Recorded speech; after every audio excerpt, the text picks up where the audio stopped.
Hello, sir. I posted a link if anyone wants to join.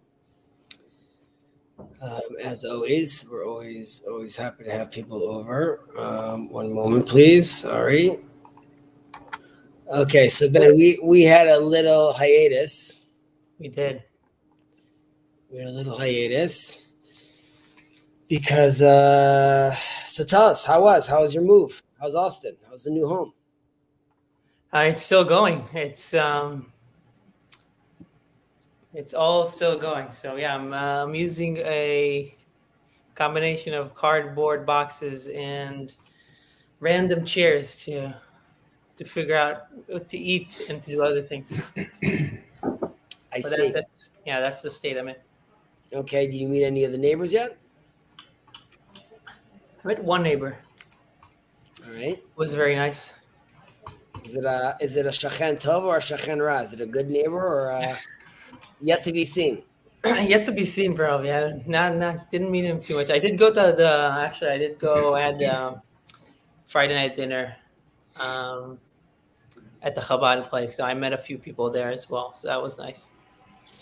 Very nice. There's a local Chabad. Well, there's a local Chabad everywhere. So I guess there's a local Chabad there as well. All right, Richard, you doing well?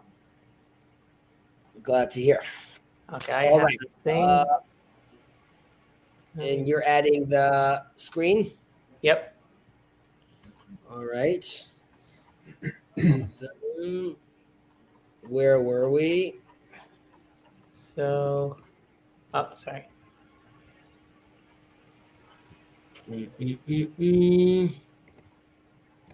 Second, just gonna make this a little larger. Okay, Yeah, I think we were in Mishnah Zion, number 7, I believe. Mm-hmm. Yep. Okay, and last, you mind scrolling up to the last one we read beforehand, number 6. Right, we saw Hillel, and he saw the skull hanging inside the water. Okay, great. I'm with you. So let's scroll down and let's take it away. Hu haya omer. We're still talking about Hillel over here. Talking about marbe basar, marbe rima, marbe nechasim, marbe deaga, marbe nashim, marbe kshafim, marbe shfachot, marbe zima, marbe avadim, marbe gezel, marbe Torah, marbe chaim, marbe yeshiva, marbe chokhmah, marbe etza, marbe tvuna, marbe tzedakah, marbe shalom, קנה שם טוב, קנה לעצמו, קנה לו דברי תורה, קנה לו לחיי עולם הבא. So let's just go through this once quickly and then we'll break it down. He would also say, one who increases flesh increases worms. One who increases possessions increases worry. One who increases wives increases witchcraft. One who increases maidservants increases promiscuity. One who increases manservants increases slavery. One who increases Torah increases life. One who increases study increases wisdom. One who increases counsel increases understanding. One who increases charity increases peace. One who acquires a good name acquired it for himself. One who acquires the worlds of Torah has acquired life in the world to come. All right. So first off, if you look, there's like a list basically of 10 items over here. Mm-hmm. Minus the last one. I think the last one is also talking about Torah as well. So it's just like a repeat. But in general, like we spoke about earlier, how there are three is a key number, 3 pillars that the world is standing on top on. And then we had different versions of that. 10 itself is also a major number, right? We have the 10 commandments and we have the 10 utterances that the world was created. So here there's another example of 10, which are supposed to symbolize 5 being more earthly and 5 being more heavenly, basically, and sort of connecting in that way to how we're looking about certain things. So we say with one who increases flesh increases worms. So this is really the only benefit from increasing flesh, meaning like eating gluttony, eating a tremendous amount, or being super focused on the bodily elements, So the Mishnah here lets you know that ultimately, at the end of the day, when you die, right, the only thing that you're going to increase is the worms eating your body. If there's Right. more of it, then there's more of them to eat. There's a famous picture of was it Sheldon Adelson that passed away, and this was during COVID. So put aside where he is politically, just the fact that he was giving a tremendous amount of like charity, and he was like a big mover and shaker and had a tremendous amount of money. At the end of the day, the picture of his cemetery, it's just his wife. No one could come because it was COVID. It's just him, his wife, and like two other random people. And like that is at the end of the day, the whole Shadel Adelson empire is his wife standing over his grave. So it tells you, not to uh, not to focus on these bodily things. I'm just looking at a sentence, a comment here from Dan Smith. Question: is there a particular reason why the format was changed from the one with shorter sentences and more broken down discussion to the commentary on the verses? Again, the format was changed from the one with shorter sentences and more broken down discussion and the commentary on the verses. I still think we're there. This just happens to be a breakdown of just like general items that one needs to take into consideration. So it's lists. Later on, we're going to get to lists that are said by certain students. So it's just all the comments they had or famous comments that they had. Last time was more broken up ideas, sort of woven together. Here you really have certain specific statements. I hope that answers your question. Dan. Okay, now we go to Marbeh Nechasim, Marbeh Daga, right? So if you increase possessions, you increase worry. So whether you're doing this to show off or whether you're doing this because you believe that you need all these things, ultimately, you just increase worry to yourself. So even if you're showing off and if you're doing this to sort of, reach some sort of achievement of like, I now have a yacht or like I now have a plane, who says you're even going to be around that long to benefit from those things, right? So like regardless, this all you end up doing is increase worry. And just like a live example from this, and I'm very blessed, so I'm not complaining. But my in-laws have a pool up north, and when I constructed this house for them, it was great. I just came back from a small little vacation. My kids are on vacation. I was there chaperoning them. And I have to make sure the heat pump's working, and there was an issue, so I had to call the service, and I had to go back and change the water, and I did the wrong sequence. So obviously these are little worries, but ultimately not having a pool means I don't have to worry about any of these things. Mm-hmm. So these are things that one has to take into consideration, right? The second you get that new Mac, right, now you have to get all those new cables and all those new things that connect to it. So these are things that we need to take into consideration. Yeah, it's interesting because I was just thinking about it also in terms of connected to the move that I made of like the trade-offs between living in a bigger place outside the city versus living in the city. Like when I lived in the city, I didn't need to worry about a laundry machine. I didn't need to worry about a car. I didn't need to worry like all those things where it was either I could just use whatever the infrastructure of the city to do that. And that was easier. But now all those components, I need to manage them in various ways. So, and of course, in general, like while you could say like, if I have all these things right now, these are so many more avenues and tools where I can do good in the world. Mm-hmm. On the flip side, these are all taking you away from, a Torah study, family making, focusing on the most important things. So obviously to balance, one always has to weigh. Okay, our next line over here is one who increases wives increases witchcraft. So obviously that is sort of a controversial. So there's different ways of looking at this. So first off, as far as witchcraft, there's some interpretations which are in the Bible. The witchcraft we are exposed to are usually male. We have the Khartoumim, the witchcraft, the sages or the mages, in Egypt. We have Bilam, who's a prophet, but let's say he's using some sort of powers over there. We have we do have the witch of Endor, who the necromancer. So some people say that even though we see a lot of male witchcraft sort of happening in the Bible, predominantly it was women, and that's why we're using and that's why the terminology used in the Bible is machshafa lo techayun, right? And machshafa is about a female and not male. However, there's another interpretation over there by Shimshon Raphael Hirsch, who says that machshafa is just plural of many witches, just like daga is plural for many fish, and not necessarily that it was like a female. Now, another element to think of is witchcraft, or the reason we're putting women involved in this is if you have many wives, you're going to start causing sort of like infighting, and generally speaking, men resolve conflict violently, and women resolve conflict sort of behind the scenes with their own versions of, let's say,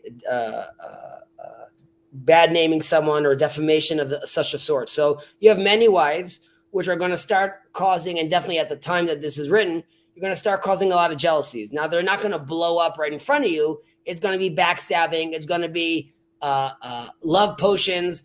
And just in general, what would seem to us as witchcraft is like, I know that Susan was really mad at Becky, and next thing I know, Becky has like stomach pains, and I must have cast a spell on her, or something shady happened behind the scenes. Generally speaking, there's sort of a lot of behind the scenes work over here, contextually associated with women, which in history sometimes was seen as witchcraft, right? Like, I don't know how these things are happening, but behind the scenes, these things are going on. So there's that level of interpretation. There's another level of interpretation, which is the woman is dealing with witchcraft, which is sort of like it's on sort of the lower end of things that one should be focusing on. If there's like the divine, there's a holy, there's witchcraft. And the reason is, and I understand this is controversial, and not that this is my opinion, just this is what I've heard in the past with regards to the explanations of such lines, is that generally speaking, a woman is always on the receiving end. And she's on a lower level because of that. However, when a woman gives birth, like when Eve blesses the fact that she had a son, and Adam doesn't do that, is because then she gets upgraded. She shifts to giver, to life giver. And when she's at life giver, she's at a better position. And that's what we say, the joyful mother of children. Emma banim smecha, once she's a mother. But when she's still a daughter, her father decides who she gets married to. And in this case, the example was that also that she would be more prone to using witchcraft because of that. But again, this is, women are amazing, rah women. My mom's a woman, my wife's a woman. Are they friends? Yeah. women? I had something I forgot it now. About witchcraft and women. Oh yeah, something about. Well, it was interesting to me, but I couldn't figure out. I think I was trying to look for it, but when it was talking about Bilam, and maybe I heard this in a commentary somewhere. So let me know if it sounds familiar to you. But there was something about. I mean, first of all, there's the king. I forgot the people. He's asking for. He wants to fight the Israelites with their own power, with the power of speech, right? Yeah. The prayer.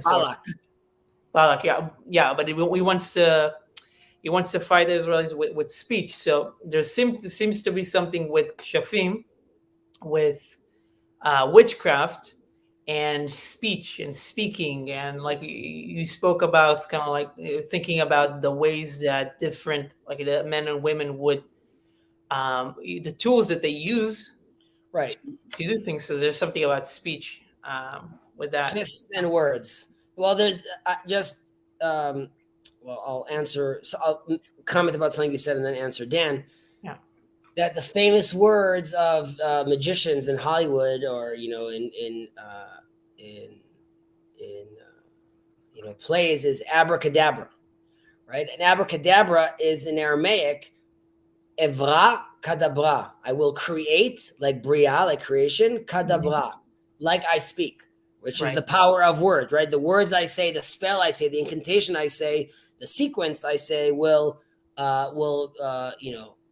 follow with a creation of some sort. Dan is asking over here, there's a difference between witches and sorcerers, and the Bible says that the witch should be put to death, so he's right. Machshafa lo techayun. And that's why also, in theory, when the necromancer gets very nervous when she sees Saul, because she knows that, she was in hiding basically. But he promised her that no harm will come to her. Bilam is really in a different category because he's a prophet, and that's sort of happening with God's sort of seal of approval to a certain extent. We won't get too deep, go down this line of who Bilam was, because he's also in the Torah, the sages compare him to like the Gentile version of Moses. So he was a very, very powerful sorcerer as well. Very, very fascinating character. Let me just mention, Richard, it would be helpful if you put the comments in the YouTube so people can see and know what we're referencing if you're putting questions. I don't see any comments from Richard. Right, it's in the private chat. So. What is the message here? How does increasing the Torah encourage not increasing the flesh or not increasing possessions or wives? What is the principle at play here? Okay, good question. This is really how are we keeping away from an evil inclination? How are we keeping away? How are we making sure we're staying on the straight and narrow path? So this is all in general sort of that. The teachings of our sages are, there's obviously the general focus of one should learn and one should do good deeds, but there's the whole infrastructure around that. And you could also see it just in the last three things we read right now, which starts with, okay, in order to survive, you're going to have to start eating, right? So, because if you want to start the conversation, you need some food in your belly. So off the bat, let's not make that too intense and be increasing flesh. Now, once you've already managed to maintain and get on your feet and eat, you're going to have some sort of job, right? And that job is to increase possessions or get possessions. So here too, you have a job, that's great, but don't be going crazy about the amount of possessions you have. And once you've secured food and secured a job, the next move is obviously to marry, right? So here we have, don't marry too many women. And this also is obviously something that King Solomon fails at. While he was trying to do so for political reasons, he married famously the daughter of a pharaoh, but she brought into the temple idol worship, which Solomon, with his great wisdom, was really looking at it from a universal perspective and was not worried by that. His attitude was like, okay, this is just like low-level monotheism, and I'm just doing high-level monotheism, and it will all work out. Unfortunately, at that time, we were still not there, and he got into trouble for that. Okay. It's interesting because this also mirrors kind of like these first three that you just mentioned reminded me of like the Rambam, where he said, the Maimonides saying about at first, like before you marry, like you want to have, I think like you want to have a good job, have a place to live, and then get a wife. That's kind of like which is otherwise you're creating just a scenario where now there's two poor people. Right. Yeah. Right? But yeah, so one of that as well. Want us to take that into consideration for sure. Okay. So can I ask a question? Of course. Is this then study of the Torah is counseling moderation in all things? Is that the study of the Torah in moderation? Well, no. Is the study of the Torah, is it counseling moderation in the pursuits of worldly goods, like food, like possessions? Yes. Etc. So generally speaking, and that also Maimonides really much believes like in finding like the middle ground. Everything should be done in moderation, even like extreme kindness could be problematic as well. So yes. Right. And I think you can see that also from like, if you're abstaining from wine, if you take the Nazirite vow, you ultimately have to, at the end of your period, whether it be a year, whether it be 30 days, you don't cut your hair, you don't drink wine, You don't touch. You don't get close to anything that has to do with death or unholiness. But after that period, you have to bring a repentant sacrifice to the temple, because at the end of the day, while you've reached like this high level of righteousness and you've purified yourself, you forbade yourself some stuff that God gave you, and that itself is something that you need to be atoning for. That was a very good point, Ben. Thank you.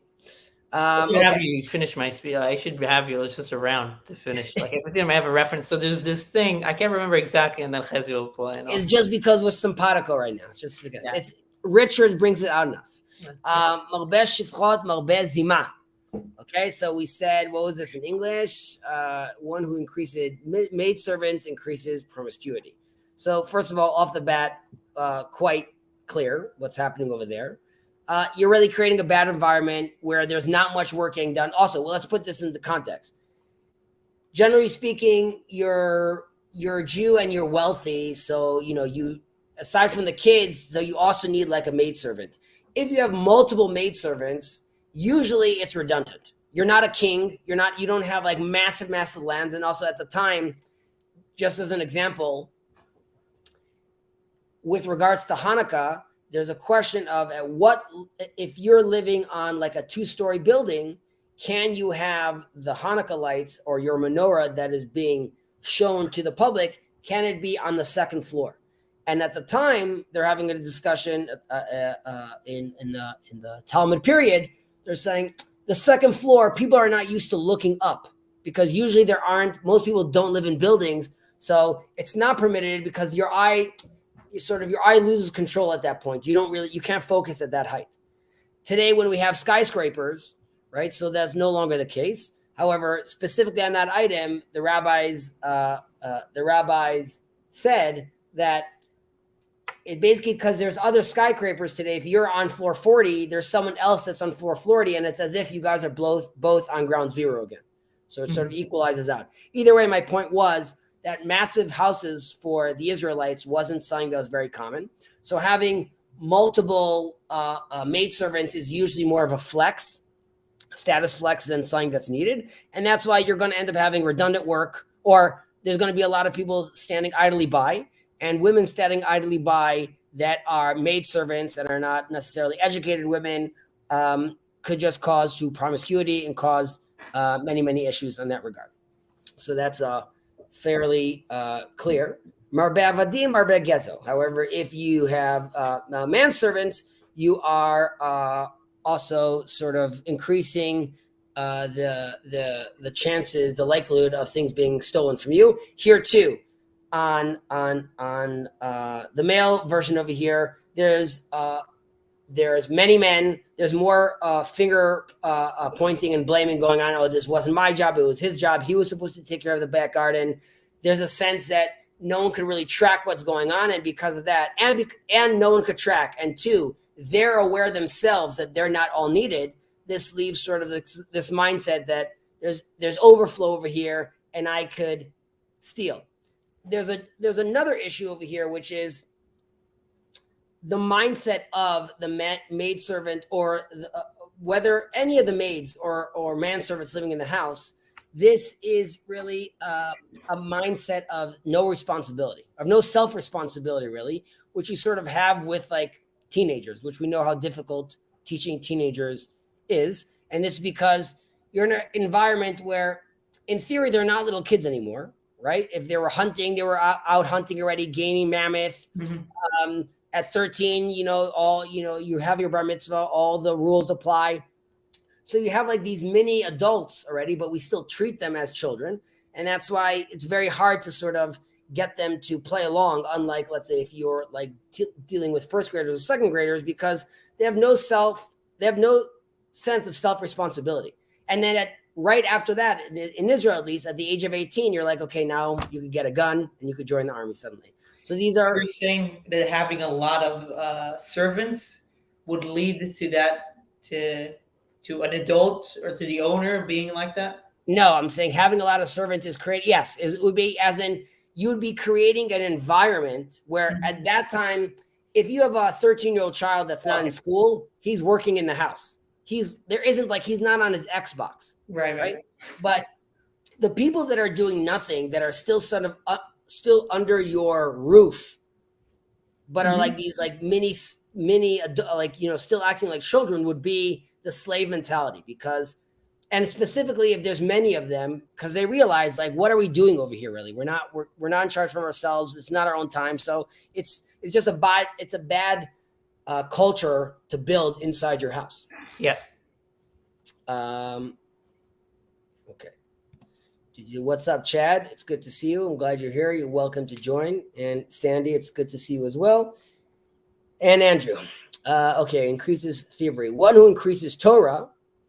And now we're shifting from the 5 things that had to do with more bodily things, right? Taking care of my house, my food, my flesh. Now we're going to the more spiritual, divine elements. One who increases Torah increases life. One who increases study increases wisdom. One who increases counsel increases understanding. One who increases charity increases peace.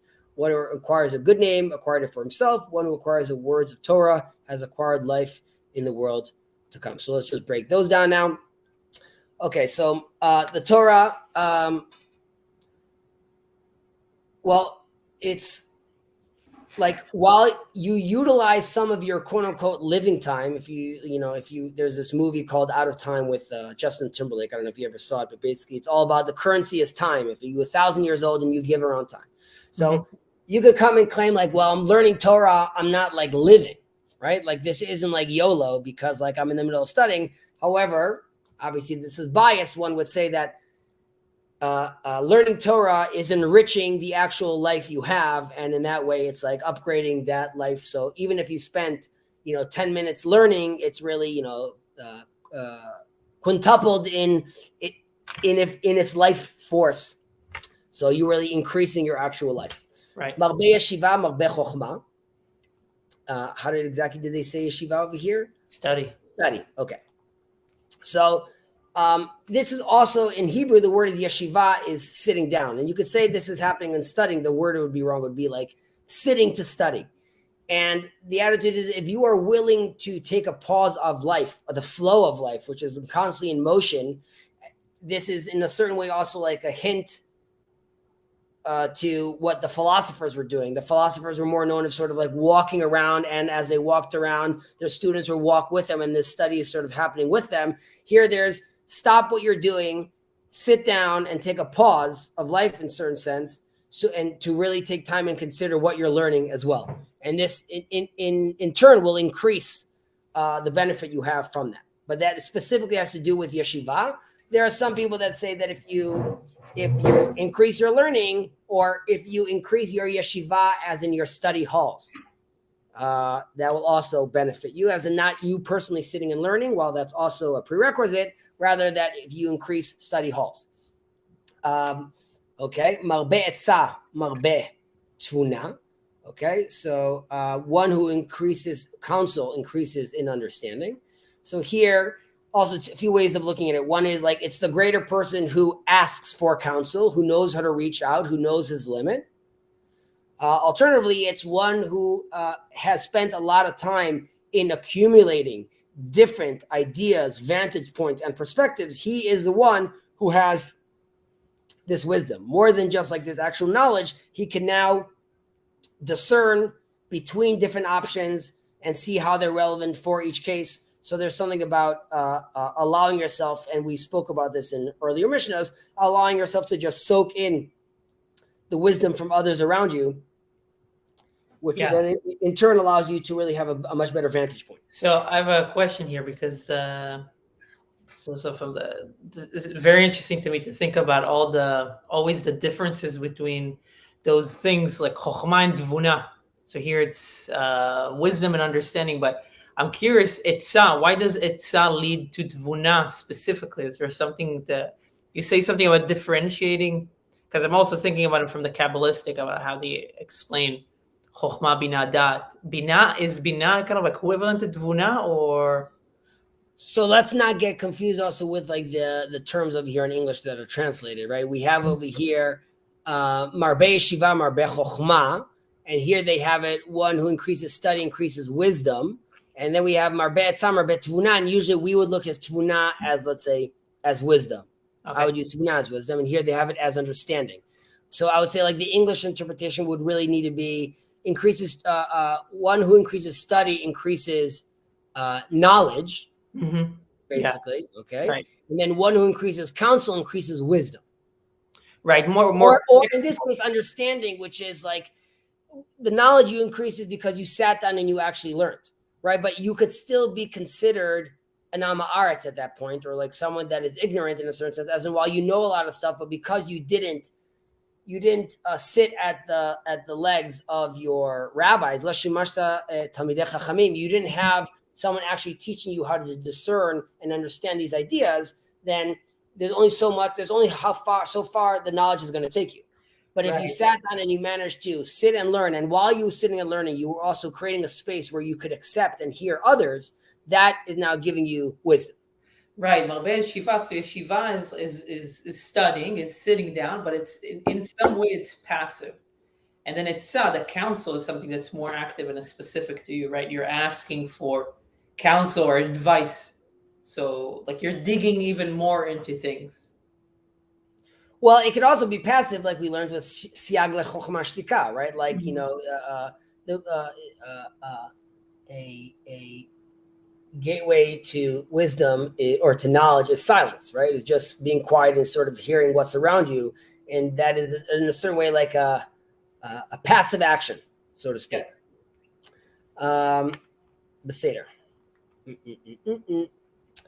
Marbet Tzedakah, Marbet Shalom. So you increase charity, you increase peace. Now this is something that alludes a little to something that Richard said, which is like we're doing like this, like we're increasing over here constantly.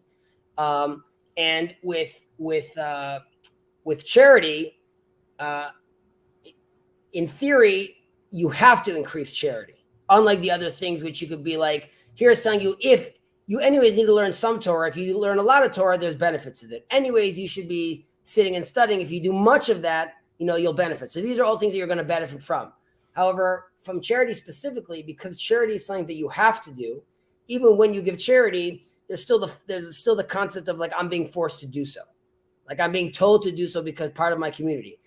Going above and beyond sort of frees yourself from the God commandment of the charity. And now it allows you to do so from like your own accord, so to speak. So in charity, it's a little different. You sort of remove the alternative motives once you increase charity. Obviously, if you're doing so not for egotistical reasons, but rather because you want to be able to engage in this. Mm-hmm. Now, with regards to it creating more peace, this is actually a very practical implication, which is less poverty, less crime, more money for infrastructure, less delays, less issues. So this is just, you know, as money flows into the proper systems, this could alleviate a lot of the ills we have today in the world. This reminds me of something from, I took my nephews to go watch The Flash, the new movie. And in The Flash, Batman, aka Bruce Wayne, is met with Wonder Woman, and she throws her lasso of truth is on his hand, and he starts, you know, just uncontrollably speaking the truth. And he says, if I really wanted to stop crime, I would just end poverty, basically, because he's like a billionaire. And that was, aside from it being, let's say, quote unquote, like a woke comment, so to speak, there's a lot to that, which is, you know, in a certain way, if you took a step back and said, Batman, if you really, instead of fighting all these people, just, you know, spent money on Gotham infrastructure, maybe that would be like the big difference you needed, instead of just like always finding a new criminal to fight. So I don't know if Batman was thinking of Pirkei Avot at the time, but maybe. Okay. Last two lines in this Mishnah. Kana Shem Tov, Kana Le'atzmo, right? So if you're giving yourself a good name, you acquired it for yourself. Why here is it like acquired personally for yourself? Because this is really the only thing you could acquire for yourself and keep with you, so to speak. Because even your fancy cars and your fancy house even if you didn't increase and you just kept it with like the house in the city and the house up north, okay? Still, those are things that ultimately can end up going to your wife, to your kids, even for good reasons when you die. But the good name or the good reputation you build yourself, that is yours and yours alone. Right. That's what's going to be on your tombstone. It's just going to be something about you and your name. Hopefully. Then last we end with Kanalo Divrei Torah, Kanalo Chayei Olam Haba. So, and this relates back to the first thing we said about Marbet Torah, and we said when you increase Torah, you increase life. But that was sort of on a kind of practical level, which is like the wisdom that Torah gives you is enriching for your life. These are just, these are good concepts, but the same would be said about, Confucius. However, Kanalo Divrei Torah, you've purchased, you've acquired, you've immersed yourself in the words of Torah. Kanalo Chayei Olam Haba. You've immersed yourself and secured yourself life in the world to come, because ultimately the Torah, unlike let's say Confucius, is claiming to be eternal, claiming to be divine. So this is really the connection with the eternal life, so to speak, or the world to come. So they're just wrapping all that list up with, again, putting Torah specifically on a pedestal. One second, we have a comment here. Maybe it's similar to the idea of from my students, I learned the most. Mikol, yes. The more one gives counsel to others, the more he could increase the better depth of his knowledge. That is a great line, Dan, and I believe in the next couple Mishnahs, we will get to there as well. But kudos to you. Do you mind scrolling down, Ben? Yep. Okay. Short little cute Mishnah over here, number 8. Rabbi Yochanan ben Zakkai קיבל מהלל ומשמאי. הוא היה אומר, אם למדת תורה הרבה, אל תחזיק טובה לעצמך, כי לכך נוצרת. Rabbi Yochanan, the son of Zakkai, received the tradition from Hillel and Shammai. He would say, if you learned much Torah, do not take credit for yourself. It is for this that you have been formed. Okay, so first off, just like something on the text over here, which is interesting, which is Rav Yochanan, we say, except Kibel, received from Hillel and Shammai. Usually we say it's from one or the other, not both, even though there were pairs. It's still, he accepted it from the pairs, or Kibel Mehem, accepted from them. And that was that's already later on when you have, when the two zugot, the two ideas is still, even though it's two different perspectives, it's still a general idea that you could accept from them. Mm-hmm. At the time of Hillel and Shammai and Rabbi Yochanan ben Zakkai specifically, he was still accepting two specific different versions of traditions. And that's why he also mentions over here, if you learned much Torah, because at his time, if you want to be holding, if you want to be up to speed, you need to be holding in two specific schools of thought. Not just two different concepts, but ultimately they're still coming from the same school of thought. Rather, that there were two separate schools of thought, and you really had to be involved with a tremendous amount of study of Torah to be able to be aware of both of them. Right. Having said that, we are introduced to like a new character over here of Yochanan ben Zakkai. So he was a very important and prominent leader in Judaism at that time. He was a student of Hillel. His names are the candle of Israel and the right pillar of Israel. Very, very strong names. Ner Israel, and what is that? Amud, Ner Israel and Amud Israel. Amud Yamini. Okay. Amud Yamini. Yes, I believe so. He lived for many, many years, and he taught. He had many, many students. He was very involved with the macro and micro elements of the Torah, both like from the high end and like the small details, and was known to have a tremendous amount of just like general worldly knowledge. During the time of the temple, he had very serious debates with the Tzdokim, the Sadducees. even though that wasn't his personality, he was actually known as very kind. And the Talmud also mentions that stresses the fact that he would also, in the market, he would make sure to greet also the Gentiles as well, which at the time was like, less common. His famous story is the story of Yavne, right? So he was considered one of the more, during the infighting between the Jews, before the Romans destroyed the temple, there was the sakirin, the ones with the knives. They wanted to burn the wheat storages, and then there were the ones that were a little more relaxed. Rabbi Yochanan was part of the more chill group, even though his brother-in-law was part of the more intense group, and he knows that it's over basically. And he with this like secret little escape, he manages to get out of Jerusalem, and he meets Especianus, who at the time is like a leading general. The story goes that they tell him through divine providence or divine knowledge or prophecy that he will become the next emperor. And right then he gets told from some other soldier that like the emperor just died. So he's like, okay, these guys are legit. And Rav Yochanan asks for, he has like a couple of requests, healing his brother-in-law, some other things. But the biggest thing was, Yavna v'chachamea, give me Yavne and give me her sages. Why this is city of Yavne, yeah. Why this is so big? Because he ultimately decided, he's like, listen, the temple's done, it's over. That whole version of Judaism, I'm calling it quits, and I'm going to create a whole new system right now in Yavne.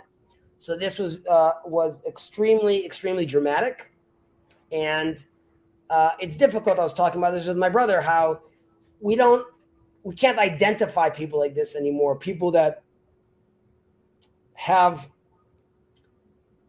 the recognition and the broad enough shoulders to come and say, like, I'm making big moves. And this would be this relates to, let's say, even the political status in Israel today and what the power grab that the rabbinate is trying to do. Like, who are the leaders to come in and be like, no, I don't want this, I want that. And the question is, maybe if that would be the wrong move, maybe at this time in Israel, even if it is a power grab, it makes more sense to be united than create a separation. Either way, his move, echoed for generations, and that sort of like created a whole new route for Judaism, so to speak. Okay. So now the things he actually says. So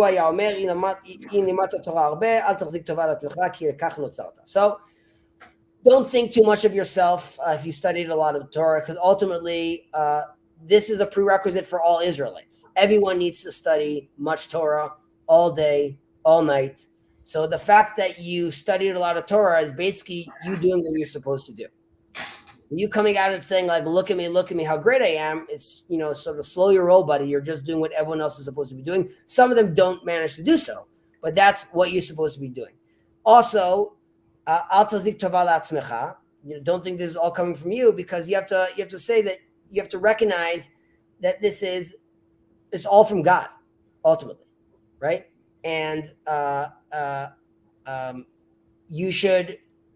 the interpretation is that al tazik tova la'atzmecha. Don't, in Hebrew it comes out, it's translated this way: don't keep the Torah only for yourself, rather make sure to teach and give on to others. As in, if you studied a lot of Torah, don't think you keep it all in. It has to go out.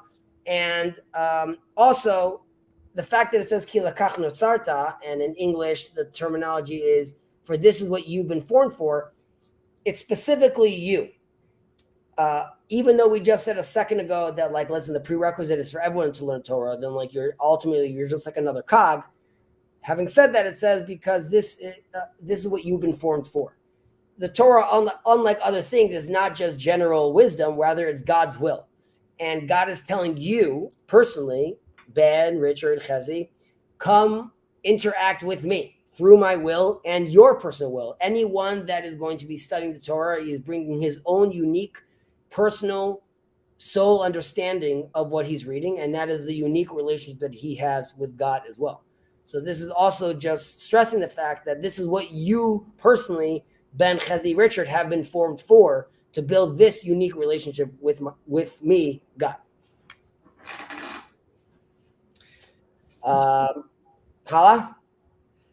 Yeah, I don't think I have anything on this, so let me just move. This is a short, cute one. Okay, next one.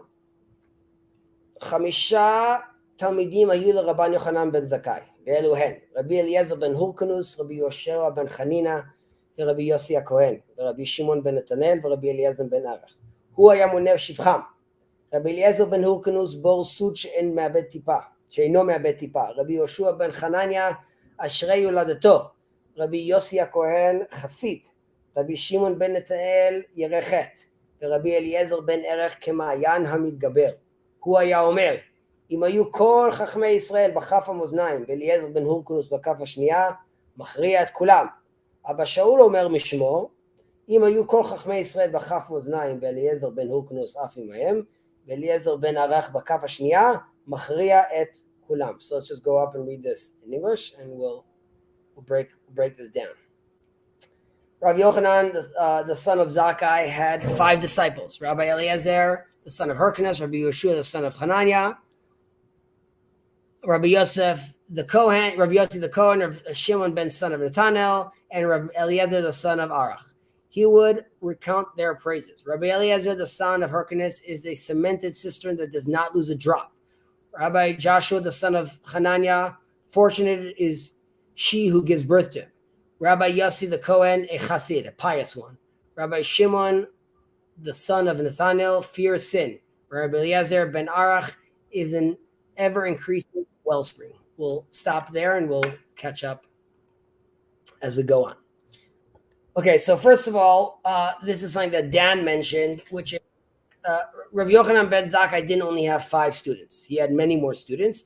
These are the heavy hitters, ultimately speaking, or more so, it's to come to show you that if you really wanted to know what Rabbi Yochanan ben Zakkai taught, you would really have to learn all the different versions of his main students, what they understand from him, and dovetailing on what Dan said, that this is really to show you that the rabbis are only as good as their students in a certain case. And like, unlike Socrates, right? Like Socrates says, like, my mother was a midwife, but I forget the exact terminology. They're basically like, I birthed this, like my mother birthed bodies, but I birthed souls to my students, basically, because I gave them like this wisdom. However, in Judaism, the students birth the teachers, right? Where a great sage is called a Talmid Chacham. He's the student of someone wise, basically. And here you're seeing how these students all together, in a certain way, represent Rabbi Yochanan ben Zakkai, and the Torah that they learn is even in some ways surpassing his Torah, but it's coming from him, basically. So Dan was saying that, like, the more counsel you give, right, is to others, you really start learning better the depth of your own knowledge. There's a famous story of the Rav Kook gave his student, the Nazir, the famous Nazirite. He told him, take all my writings and put them together and let's publish.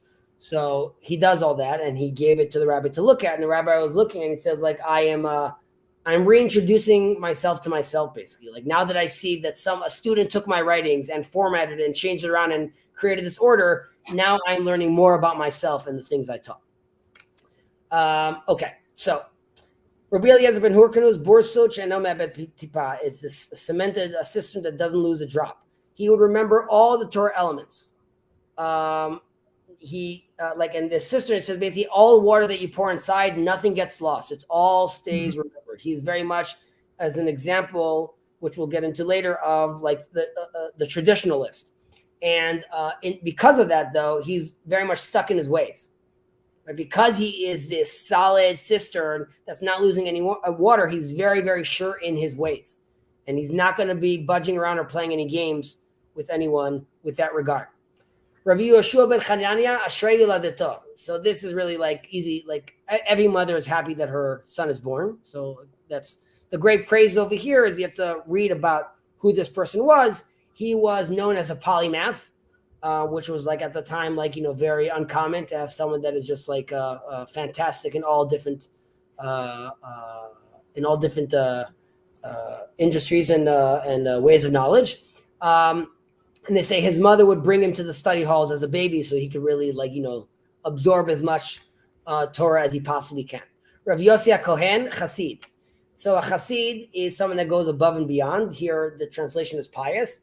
A short little comment over here, which is there are some that have identified Chassid, or the term Chassid, pious, as potentially people that were part of the Essenes group during the time of, a little before Jesus, basically part of the groups that were then identified with the people that were writing in the Qumran scrolls. So there's some alluding to that anytime it mentions Chassid, it meant something that was something that really went above and beyond the requirements of the Torah with that regard. Rabbi Shimon ben Netanel Yerechet. So he was very cautious of sin, obviously. Now, there's a simple way of understanding this, that he was fearful of sin, as in like, I'm nervous that if I sin, something bad's going to happen. However, at his level, the interpretation usually is that the fear of sin was one that he would constantly remember his sins and would fear them, right? So someone that is constantly thinking about how like this is, at any moment I could sin, so I just want to be aware of that and conscious of that, knowing his limitations. Others say that, and I think we mentioned it a few Mishnayot ago, a few classes ago, that his fear was the fear of letting someone down, which is sort of I know that if I'm going to sin, yes, there's bad consequences of that, but really my fear is letting God down at that regard. So that was his fear, or his level of connection to God and to the Torah, was he was, had that close relationship with God where he wouldn't want to let him down in any way. Rabbi Eliezer ben Arach, Ma'ayan Hamidgaber. So this is sort of like the wellspring, which is symbolic of innovation and creative thinking. However, this kind of thinking also could, if you get disconnected from the core, you could forget a lot of stuff. Now, this brings up the next line, which is sort of a question: which version is better? Is it the cemented cistern that loses no water, or is it the innovative thinking? So we have Rabbi Yochanan used to say, he continues to say, if all the sages of Israel were to be on one cup of the balance scale, and Eliezer, the son of Hyrcanus, were in the other, he would outweigh them all. Right? So we're saying, like, at the end of the day, it's all about knowing, being able to hold that storage power, that tremendous amount of gigabytes worth of Torah. That's what it's all about, and he outweighs all the rest. Mm-hmm. However, Abba Shaul said in his name, in the name of Rav Yochanan, so there's two different versions of what he said. If all the sages of Israel were to be on one cup of the balance scale, Eliezer the son of Hyrcanus included, and Eliezer the son of Arach were on the other, he would outweigh them all, right? So he says, like, no, it's not about the brain power with regards to the amount of storage. It's really about who's being more innovative. And this is a famous Talmud debate, which they use different. Here they use the term of the wellspring and the cemented cistern. In the Talmud, they use a different version, which is Sinai and Oker Harim. Sinai, and that's known as someone that has all the tradition from Sinai, which we would consider Rav Eliezer. However, Oker Harim means mountain mover, right? Someone who's innovative enough and creative enough where basically like reality shifts in front of him, like he could move mountains around. So this is like, what is more important? Obviously, you could say that if you are a mountain mover, you must also be a Sinai, because how can you be a mountain mover without all that information under you? And if you are a Sinai, how can you not be a mountain mover? Because if you have all that information, how can you not? That's a more of like a kumbaya attitude. Yeah. However, what I mentioned earlier about being creative and innovative, both have risks. Rav Eliezer could be too close-minded, and Rav Elazar could be too open-minded. And there's an example of this that when he became too open-minded, he came to read from the Torah scroll. He read the words wrong, basically, because like he was so far removed already from the core that he could no longer remember the source code, so to speak. It's kind of like this.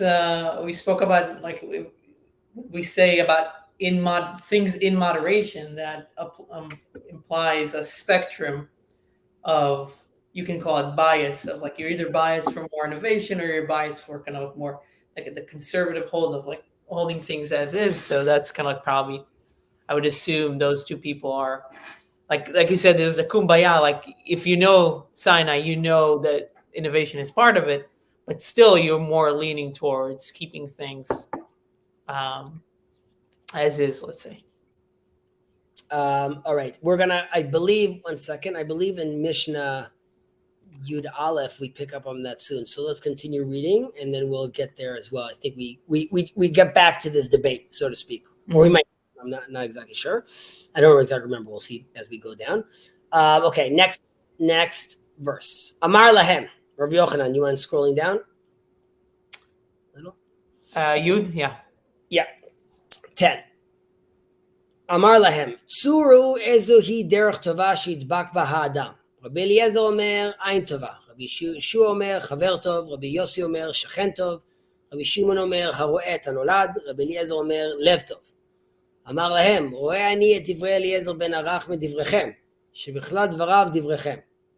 אמר להם, צורו איזוהי דרך רעה, שיתרחק ממנה האדם. רבי אליעזר אומר,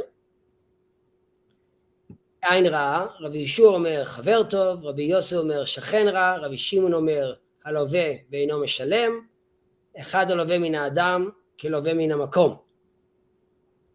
שנאמר, לווה רשע, ולא ישלם בצדיק חונן ונותן. רבי אליעזר אומר לב רע. אמר להם, רואה אני, one second, I skipped over here, רואה אני את דברי אלעזר בן ערך מדבריכם, שבכלל דבריו דבריכם. I believe I have mine in, one second, in my Mishnah I believe it's split differently. And Hem Amru Shlosha Dvarim starts a different parak for me. Okay, so we'll finish this whole section, but we'll split it the way I have it written down on my thing. That's right. I'm not sure. We'll see how long it takes, but I might need to also go, so that might be a good place to stop. Even though if there's more people can join as well. Okay, so I'll try to do this free reign. Okay, so we want to see Tsuru, after we had this whole discussion of like studying a lot and learning a lot, the rabbi tells them, Tsuru, leave the study hall, go out and see. Okay, take some time to look at the actual world and see how practically are these good deeds. How do we get to these good deeds that are going to put us in the straight and narrow? Yeah. Right? So what's the basic, what do you guys think he's talking to his students, or we as the students today are looking and trying to decipher from them what are the basic elements we need, the basic fundamentals for this good life. So Rabbi Eliezer says ayin tova, a good eye. So we could look at this as being an optimist regarding people and all things, just having like an optimistic attitude. Some say look at this as ayin tova, as in seeing the good in everything, seeing the Torah in everything, in all elements. Maimonides interprets this as being okay with what you have, being content where you stand. Sameach b'chelko. Exactly, like a sameach b'chelko, be happy with what you have. Rabbi Yeshua omer chaver tov. Surround yourself, and we mentioned this earlier on in different versions. Surround yourself with people that will want the best for you and will push you towards like good deeds and a better life. Some interpret that chaver tov means you need to be the good friend. And that will force you then to behave in a certain manner. Right. Rav Yossi comes and said, shachen tov.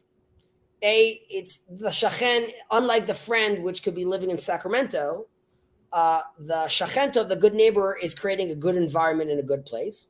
Also, unlike the good friend, the neighbor is a little further away, which is sometimes easier to accept his comments and words. Now, earlier we're saying have a good friend because he'll rub off on you, assumingly he'll also giving you good advice. But we all have those friends that they tell us something and there's like a built-in jealousy, or we don't want to be listening. There's something else, hearing it from your random neighbor, where it sometimes could go down a little more smoothly because like he's a little further back.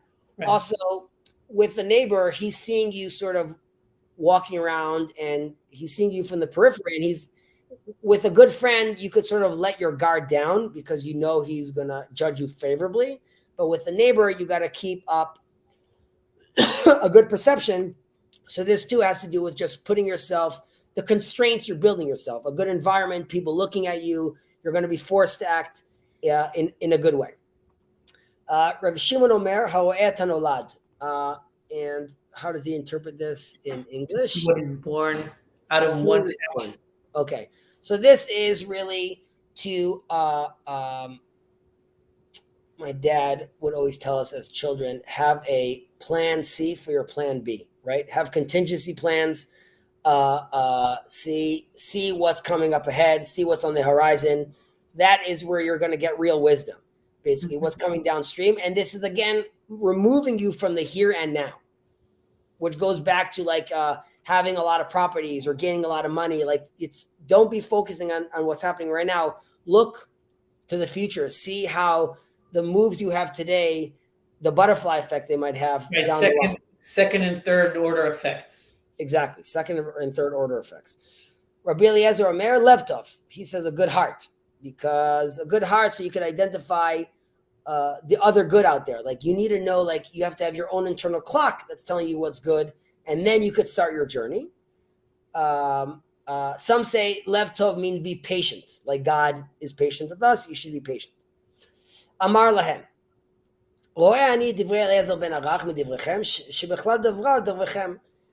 He says, I could see everything, all the things that you're saying really are what Eliezer ben Arach is saying, which is have a good heart. Because ultimately, that's where it starts. You need to first identify the good in you and recognize and identify that clearly. And then that will allow you to identify the neighbor, which is good, or the friend that is good, or have the optimistic outlook. But you first need to identify inside. So he's really saying the one thing he says covers all the other things you guys were saying up until now. Right. That's one of the interpretations for Ve'ahavta l'recha kamocha, right? Like you love your neighbor as thyself. Like you need to love yourself. And once you do that, you can actually, you loving your neighbor has a value to it because you love yourself and you love your neighbor. Dan asks a question over here. Does that mean that Yossi Prize may have been one of the essence? Yes, that may have been. There's some others. There's a lot of different interpretations over here. I believe, though, that what I am basing this off of what came out around the 70s or the 80s, and it could be that since then there's been literature that has refuted this, but this is what I recall. There's a book called Jesus the Pharisee. It's a small little book, and it's there. Just wanted to get back to that. All right. Okay, let's continue. Amar lahem tzuru. Again, go out and see. Ezo derech ra'ah shitachek min adam. Let's flip it on its head, right? Let's see, like now we identified the elements that we should be focused on for the good life. What is the things we should keep away from? So everyone basically, and this is sort of a repeat where they see their core, where Rabbi Eliezer says ayin ra'ah, right? It's a negative outlook, a pessimistic outlook. Rabbi Yeshua Omer Chavera, Rabbi Yossi Omer Shachenra, Rabbi Shimon Omer Haloveh ve'eno meshalem. Echad haloveh min ha'adam, kaloveh min ha'makom, Baruch Hu, shene'emar, loveh rasha ve'lo yishalem, tzadik v'chonen v'noten. I want to focus on that for a second, because the other line was they all identify the bad friend, the bad neighbor, okay? What's interesting over here in English is, let's scroll down for a second. Scroll down? Yeah, just Rabbi Eliezer, as far as Rabbi Eliezer over here says. No, a little higher up. You mean here, yeah. Yeah. To borrow and not repay. Exactly. To borrow and not to repay, for one who borrows from man is as one who borrows from the Almighty. As it is stated, the wicked man borrows and does not repay, but the righteous one is benevolent and gives. Okay? Said Rabbi Eliezer, an evil heart, said he to them, I prefer the word of Eliezer, the son of Arach, on yours, for his words include all of yours. But just to focus on like this interesting interpretation of someone that's borrowing money. So this is, again, this is like the difference between someone taking a loan and their mindset. The wicked, and why he identifies it with the wicked and the evil. Someone who takes a loan and doesn't repay it is someone that is not thinking big picture, long term, not taking responsibility, feeling very cavalier with this kind of money. There was no game plan. And that's sort of how the wicked man looks at the world. The here and now, I'm not thinking about what's going to be in the world to come. I'm not thinking that bad things are going to happen, or one day, the Grim Reaper is going to come knocking. And rather, the one who looks at the bank and knows and returns his money, it's like he's having the relationship with God, recognizing this is all from God, ultimately speaking, and everything that's being given to me is from Him. And one day I'm going to have to repay all these things that God gave me. And that mindset also allows him, like he says in Psalms, is the one that knows that this is all ultimately God's, feels a lot more open to give to others, basically. So that's why they're using this version over here. Someone that really doesn't repay his debts is someone that his whole outlook, his life, is sort of skewed because he feels he could get away with these things. Yeah, and it's interesting that that's juxtaposed, because everything else is like Eliezer says in the first section, Rabbi Joshua says, good friend, and then at the second section it says a bad friend is a bad trait, right? And for Rabbi Shimon, the first section that he said about a positive trait is to see what is born out of one's actions. So this is supposed to be the opposite of that, borrowing and not repaying, or right? Correct. Mm-hmm. And he then mentions, he then also mentions here too, Rav Eliezer Omer, he says all the words of Eliezer ben Arach, I learned all these things from him as well, basically. Like, I didn't have to have all these things. I just had to have this one example of the donor to recognize that this person has a bad mindset from the get-go, basically. Yeah. We'll wrap up on this last Mishnah, which is a short one. Okay. So, Hamamru Shlosha Dvarim. Rabbi Eliezer, this is Rabbi Eliezer ben Hurkus, would say three things. Okay, the honor of your fellow should be as precious to you as your own, and do not be easy to anger. Repent one day before your death. Warm yourself by the fire of the sages, but beware lest you get burned by its embers. For their bite is the bite of a fox, their sting is the sting of the scorpion, their hiss is the hiss of the serpent, and all their words are like fiery coals. Okay, so very dramatic. First of all, Rav Yochanan ben Hyrcanus, he came from a very rich family, but not very religiously inclined. They all worked the land. He was not great at this, and he really wanted to study. He goes studies when he's much older, in his late 20s, and he gets cut off by his family. Does a tremendous amount of learning. They see that the guy's a rock star, huge Torah scholar. Like we said, he's like this cistern that doesn't lose any water. And he has the famous story, which we mention often, Achnai's oven is around him.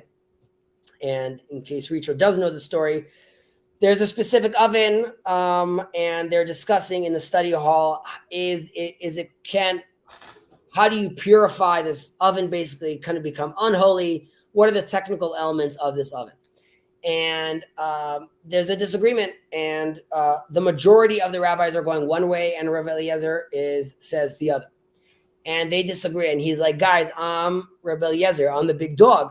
I'm telling you, I'm right. It doesn't matter. And he said, if I'm right, then the walls of the study hall will crumble, and they start crumbling. And if I'm right, this tree will be removed from its place and be shot across, and that happens.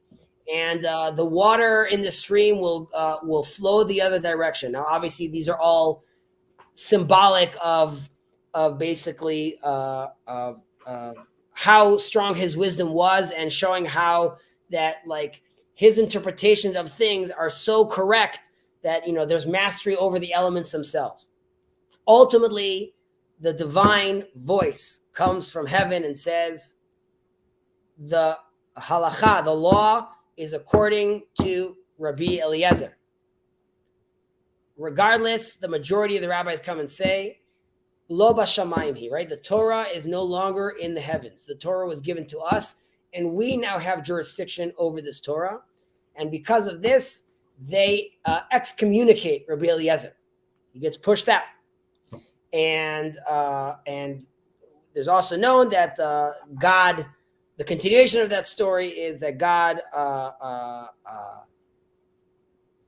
says that my sons have bested me, basically. Like, while originally I had this idea that Rabbi Eliezer was wrong, I'm happy of the fact that my sons feel such ownership on the Torah that I give them, and because they're doing so in their process, I will side with them, even though ultimately Rabbi Eliezer was right. But this relates back to him being sort of stubborn. Him being so sure he knows the tradition did not allow him, even though due to the law we go according to the majority, he couldn't get past the fact that he knew he was ultimately right in an ultimate sense. And at the end of his life, when the sages, one of his famous students was Rabbi Akiva, he didn't have many, but Rabbi Akiva, they all come to visit him before he dies. And when he's dying, he tells them, I am like a Torah scroll that is rolling closed right now. Like, you guys didn't utilize me. I knew all this Torah. I had all this tradition in me, and because you guys excommunicated me, it's lost. And at that moment, Rabbi Akiva asks him like 3 different questions, like before he dies, to make sure he gets that info before he dies. But ultimately, you could see here that attitude of his got him in trouble. Okay, so these are the 3 things he says. So he's saying your friends, your honor, his respect, treat others like you want to be treated. This is again a different rendition of love thy neighbor as yourself, or you have to see yourself in the other. If you recognize, like we said, that Moses saw God's face, and then the continuation of that verse is like he saw the face of his fellow man, and to recognize that God's face is in you just like it is in your fellow man, and you have to be able to recognize that as well. You should obviously be slow to anger. Since you don't know which day ultimately you're going to die, really it's saying every day you should be repenting, right? It's being read as like you should repent in your last day. Ironically, like we just said with Eliezer, when he was dying, he did not repent, right? His attitude was like, I was right all along, but that wasn't repenting towards God. That was repenting towards the other sages. Either way, his attitude is like, you should always be in the mindset of repentance because you never know when you're going to die.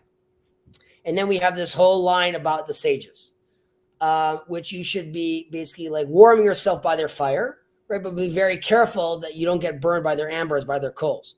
And this really means like by disrespecting them or offending them. However, we could also interpret this like you and I have read in the past, Ben, which is you need to be careful of what you're understanding from these rabbis and what words of wisdom you're taking from them, because if you misinterpret them or you misunderstand them, you could end up causing yourself a lot of danger and dismay. However, generally speaking, the interpretation over here is you need to be very careful with respecting them. And the reason is because whether it's the bite of the fox or the sting of the scorpion or the hiss of the serpent, these are all things that are seemingly small and start off small, but get worse as time goes on, right? The scorpion bite is small. Within a few hours, you're dead. The hiss of the snake, also same thing. It's a little. It sounds like the small little hiss, but ends up being very, very damaging. And the same thing with, I don't know if this is true scientifically, but apparently the snake of the bite of the fox, which I would mean is like, you get a little bite. I was bit by a dog, but the fox, unlike the dog, is out in the fields. Who knows where his mouth has been, and you could end up getting yourself like into a lot of trouble that way. So this ultimately has to do with, again, with the sages, which is like, you never know how this is going to, what the ricochet effect will be. But you should be aware that it's not good. Right, an ember is also a very small thing. Correct. An ember is a very small thing, and if you blow on it a little too much, you could reignite a whole fire, basically. Right, yeah, embers, fires. And all their words are like fiery coals, basically. So it lets you know sort of like you could decide how to look at that. The fiery coal could be a gold mine for someone that's looking for warmth right now. It could be detrimental for someone, obviously, if he starts blowing at it the wrong way, and you could set a forest fire.